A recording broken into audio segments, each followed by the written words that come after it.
L'aventure d'Echo, partie 31. Un cercle de confiance.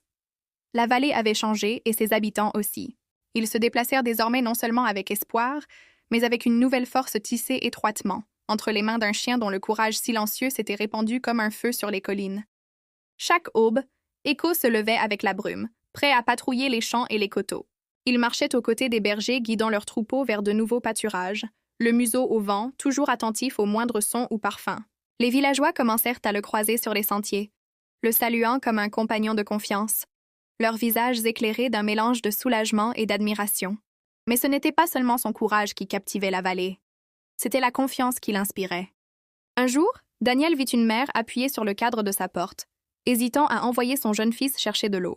Echo s'approcha doucement, encourageant l'enfant à avancer d'un léger coup de museau.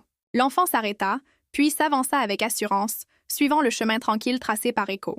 Daniel sentit alors quelque chose de nouveau éclore, un cercle se formant, liant la vallée aux chiens, le chien aux gens, et les gens entre eux. Une confiance plus forte que la peur ou l'incertitude. Un lien donnant force à chaque cœur même quand le danger était toujours proche. Les villageois commencèrent à s'organiser autrement eux aussi. Fini l'isolement des familles.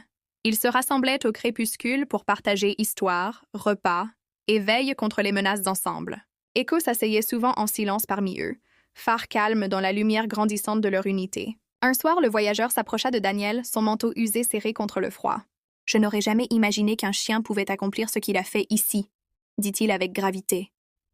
Pas seulement combattre le danger, mais nous rappeler pourquoi nous appartenons à cette terre, à ces liens. Daniel hocha la tête, regardant Echo reposer près d'un feu qui dansait, les yeux brillants même quand la nuit s'approfondissait. « Ce n'est pas que du courage, » murmura-t-il. « C'est une connexion. Echo est plus qu'un protecteur. Il est le gardien de l'âme de cette vallée. » Sous un ciel chargé d'étoiles, la vallée dormait paisiblement. Les loups rôdaient toujours dans l'ombre, mais les habitants n'étaient plus seuls. Et au cœur de tout cela, stable et sûr, se tenait Echo, un cercle de confiance tissé par le courage silencieux d'un seul chien et la force grandissante d'une communauté unie. S'il vous plaît, partagez cette puis abonnez. Merci.